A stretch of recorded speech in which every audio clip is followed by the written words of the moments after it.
1370 WOCA. Ocala.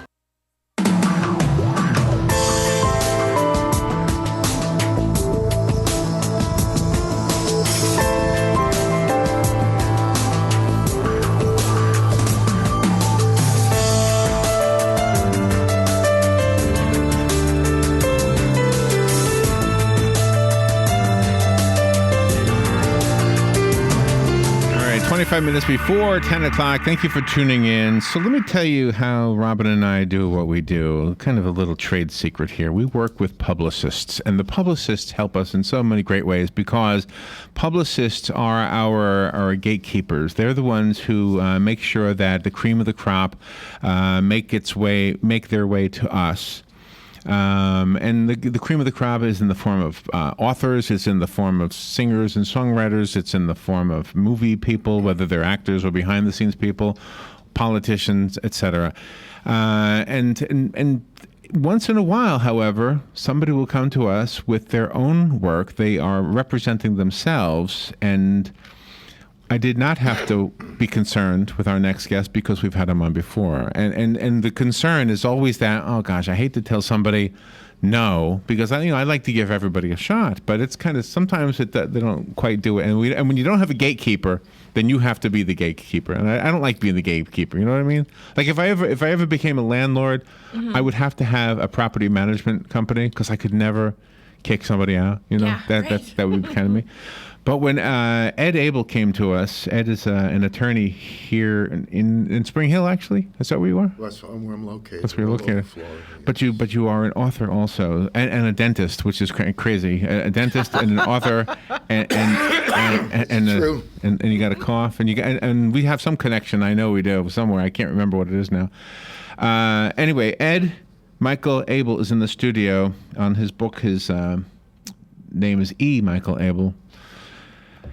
So he is a very talented writer. And the word literally is used wrong in so many ways. So somebody says, I read your book and I was literally on the edge of the chair. Not literally. I mean, you're probably sitting back or whatever, right? I was literally on the edge of my chair. Let me explain. You had me in the book, and I had to go to the bathroom so bad. I was literally on the edge of the chair, and I didn't want to stop. I was like, okay, I got to get to this part. I mean, you touch so many emotions in here, and because if I hadn't met you before, I would have asked for a security guard today, because it sounds like you have people in really low places. In the mafia. But the truth is, you're a gentle guy, and this is such a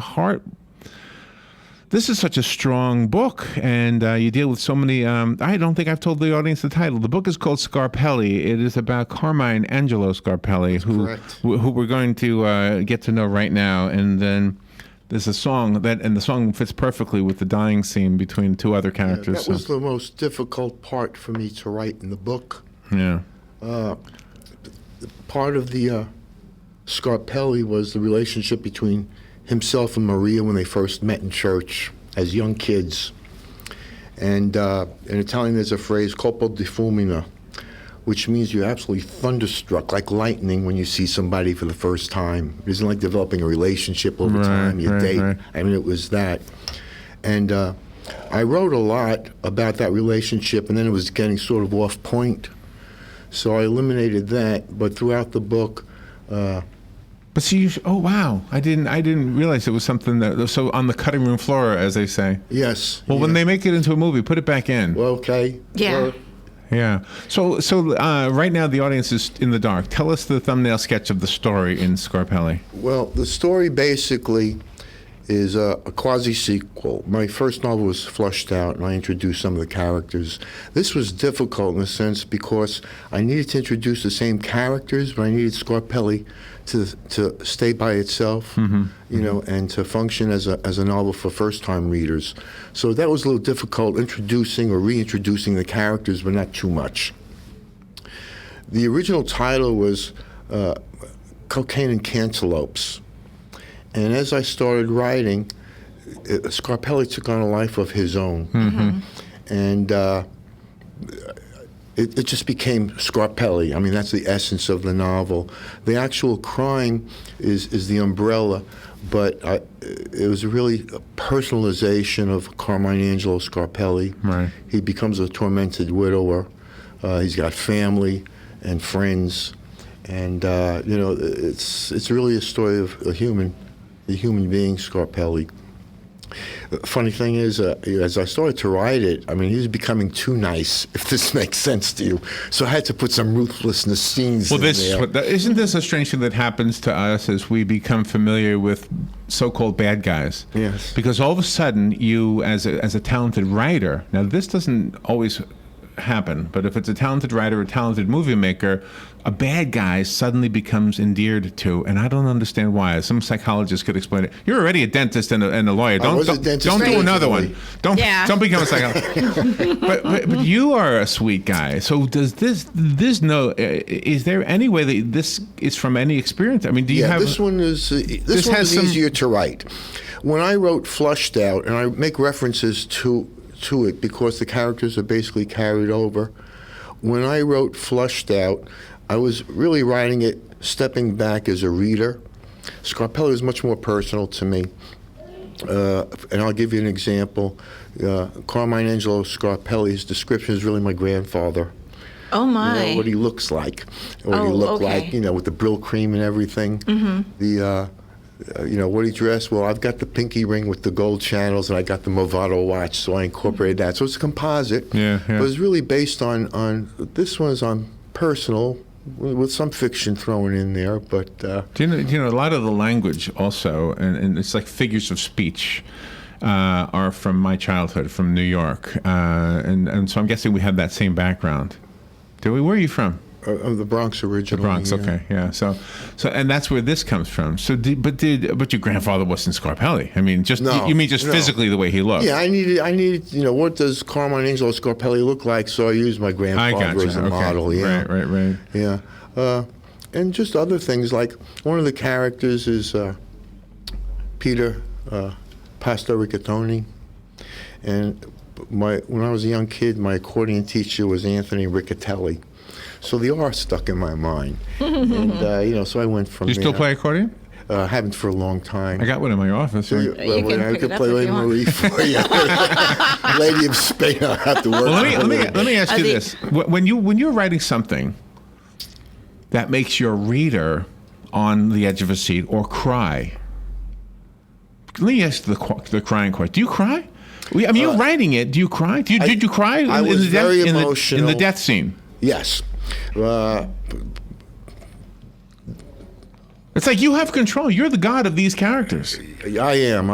But you could say you don't need to die. It was necessary for me. That death scene, as I said, was the most difficult for me. Carmine Angelo was waiting for people to come. He's going to blackmail, at the time, the chairman of the House Intelligence Committee. Right. But he's reflective, because they were in the house in his country home in Lower Saranac Lake. And he started thinking about Maria. So he starts thinking about the death scene. She's in bed, and he's next to her, lying next to her. And she was beautiful. She had thick black hair, and the cancer just ate her up. And at the end, she says, "Will you sing the song for me?" So I knew it was almost operatic, how they have this. Is this where I play the song? Yeah, and this was my song. They were telling me, "Well, play a song that the readers will know," and I said, "No, this is heartfelt, this is passionate, and this is the song I wanted." The essence of the song is that he was very shy. He was a tough guy. I mean, he's a mob boss growing up, but he was shy with women. And especially with Maria. That's the way I'm so tough in real life, but just so shy. It's all right. But he loved her. Unconditionally. He did, and that's the essence of the song. The song is, this man is asking the friend of this woman to tell her that he loves her. Can I use the song as a way to, because we have to take a break? Yeah. So I'm gonna use the song as a way to take the break instead of the standard music we use. So let's go to that song, because the song really does give a flavor to the book. It's the passion for me. Yeah, so we'll take a break and be right back.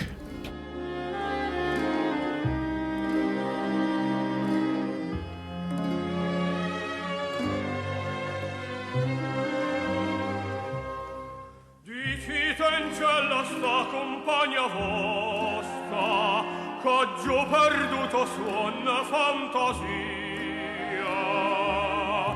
che pensa sempre che tutta vita mia ineffabile sa disere, ma non ci ho sazio di.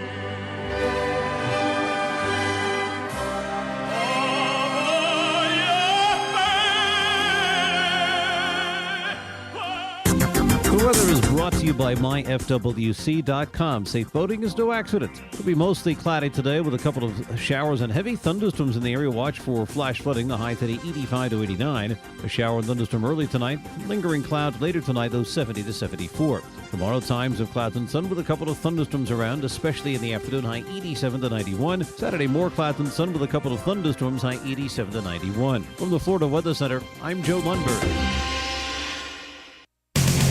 Don Nottingham of the Miami Dolphins here, proud to be this year's chairman of the Special Olympics Champions for Champions event. Come join players from the world of professional sports, sharing their stories with a great dinner on Friday, September 18th, and or play at Candler Hills Golf Club on Saturday, September 19th. Either way, you'll be helping the Special Olympics of Marion County Champions for Champions. Call 988-7998 for details. That's 988-7998. Please help our Special Olympians. Here's what you may have missed on the John Tesh Radio Show. There may be another reason our pets are getting fat, because no matter how much food we give our pets, they still control how much they consume, right? Enjoy some guacamole. Experts say avocado has healthy, unsaturated fat, which can lower your bad cholesterol. Women say they want a man who watches football but also loves shopping and who's not afraid to cry during movies. It would seem that women have high expectations when it comes to the perfect man. Intelligence for your life on the John Tesh Radio Show. Don't miss this stuff. Keep up with what's going on in the downtown area with Ocala Downtown Newspaper. Delivering thousands of newspapers to businesses in the downtown area, Ocala Downtown is there to keep you informed. They even have Tom's Picks, a free referral for people who are looking for a company to do work for them. Tom's Picks will refer the company that fits your needs, and all we ask in return is that you tell them where you heard about it. It's simple. For more info, just call Tom's Picks, 352-804-1223, and pick up your copy of the Downtown Ocala newspaper today. Now read Ocala Downtown Newspaper online.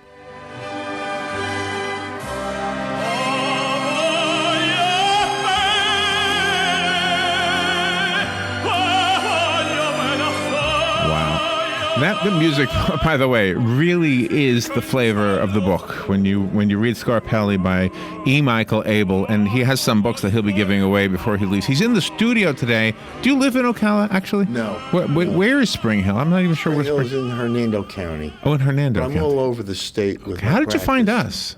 Are we reaching that far? I practice a lot in Ocala. I actually started my career in the public defender's office here years ago. Oh, did you? Yeah, so I practice a lot in Ocala, actually. You look really sharp, though. I love your cologne, and I love your handkerchief and your suit and everything. Yeah, you always are such a sharp dresser. When he went to Sparks Restaurant, he had the pocket square, and he's wearing the suit. And yeah. Is this an alter ego for you? I mean, if you hadn't been a good guy, would you have been Scarpelli? Probably. A benevolent bad guy. A benevolent guy. I'm a romantic. A benevolent romantic bad guy. Yeah. So we were saying during the break, and this is worth mentioning, that when anybody writes any book that looks like mafia, they automatically say, "Oh, it's a Godfather type story or a Godfather wannabe type story." This is not that at all. No. You have taken something totally unique and written the story. You've used Ex Libris.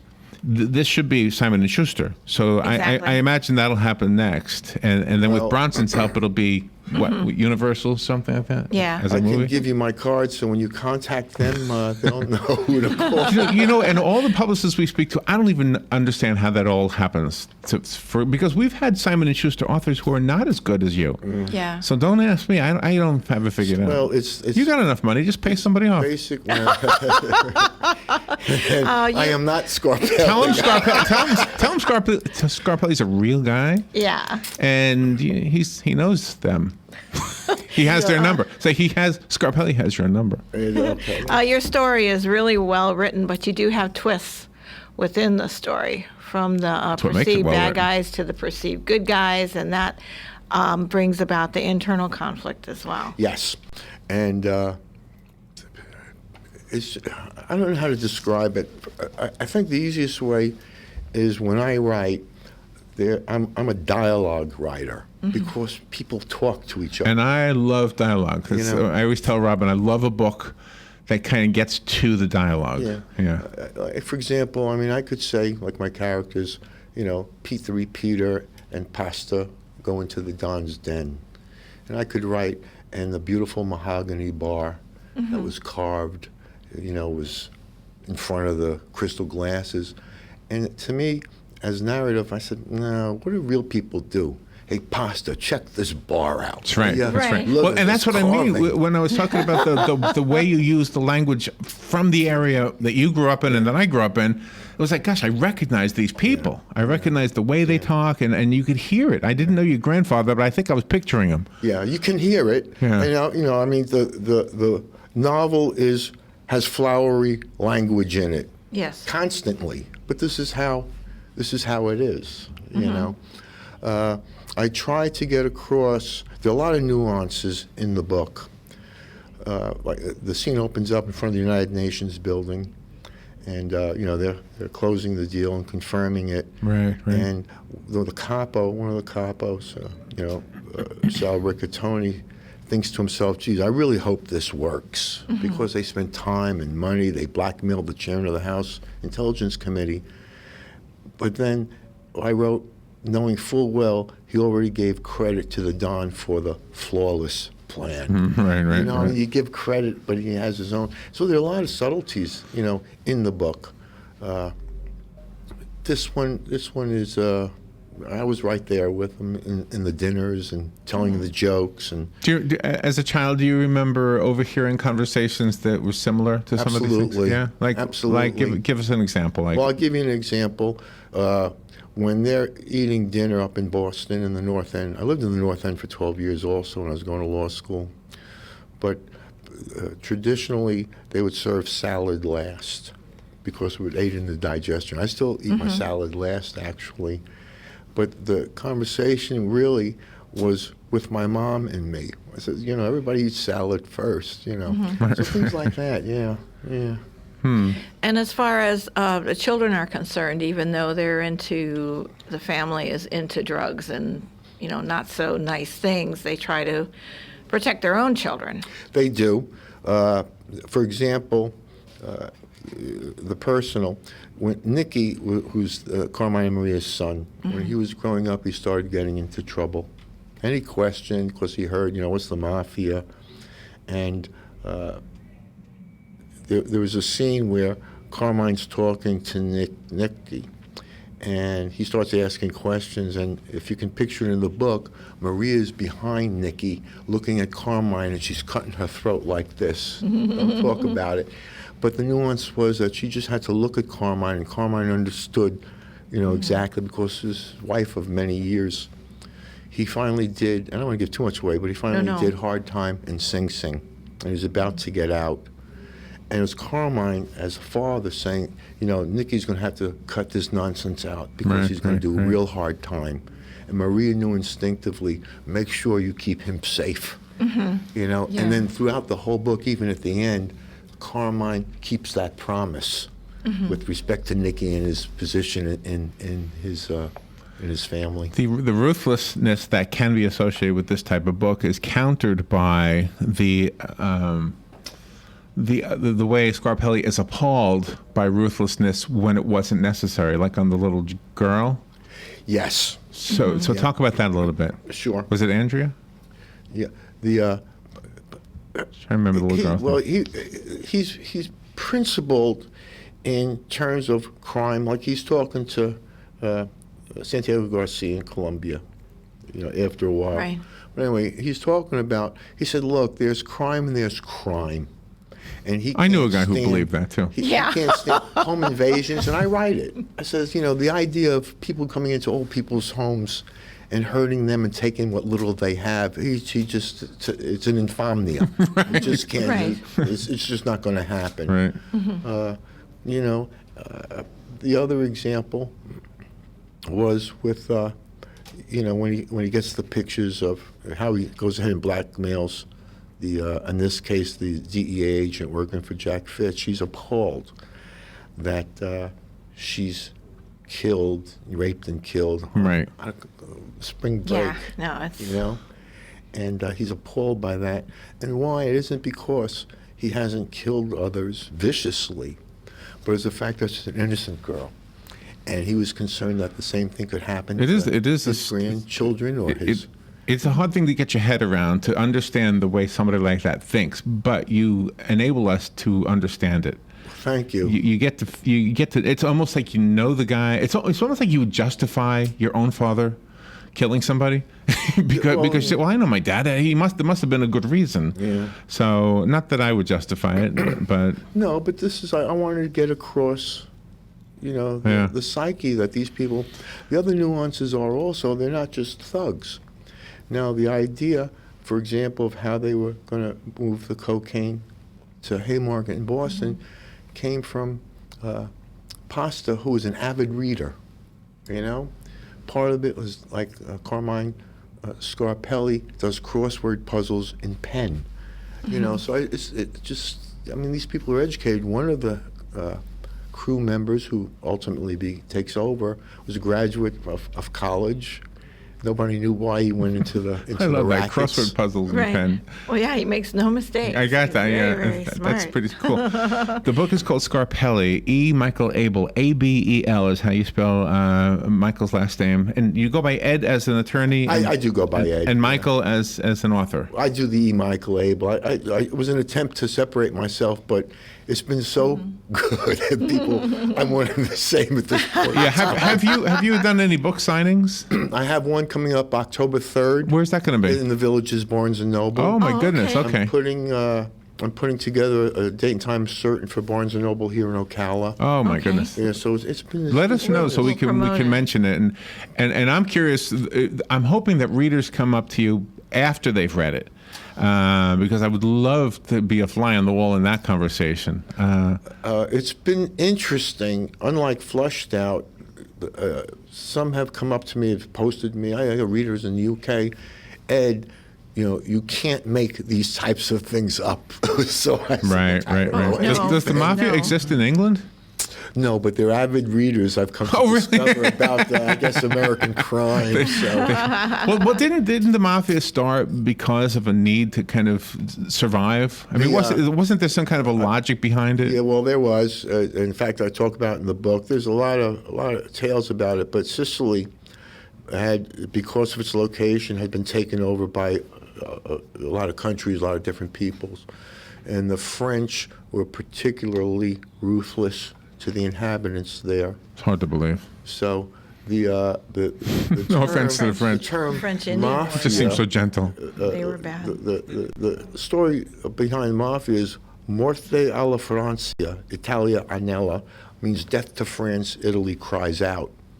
So when they were doing these ruthless things, they would say mafia, mafia, and naturally they started to develop. Never knew that. That's a cool story. Yeah. So right now, how do we get the book? We have a minute and a half left. It's online, Amazon, Books A Million, Barnes and Noble. They're here. All right, I'm shelves. I want to get the music out to take us out because that was just a cool song. Call us. How many books do we have to give away? How many you want to give away?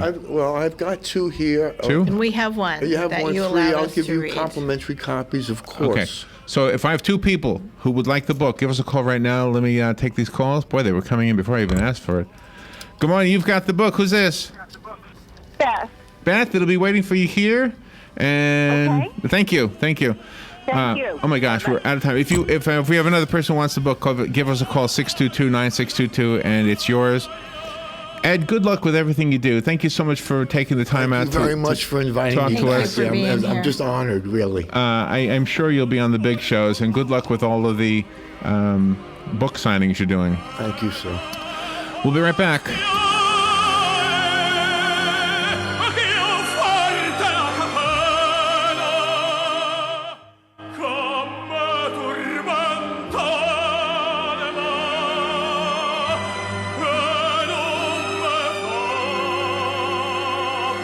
Campana CA. Gainesville, The Villages, 1370 AM, 96.3 FM, The Source. Cameraman Adam Ward worked before being shot and killed yesterday. The gunman, Vester Flanagan, who formerly worked at the same Roanoke TV station as the shooting victims, was by all accounts a troubled and sometimes turbulent employee. The Charleston church massacre in June, Flanagan said in a letter faxed to ABC News, set him, in his words, over the top. Fox Radio's John Decker in Manita.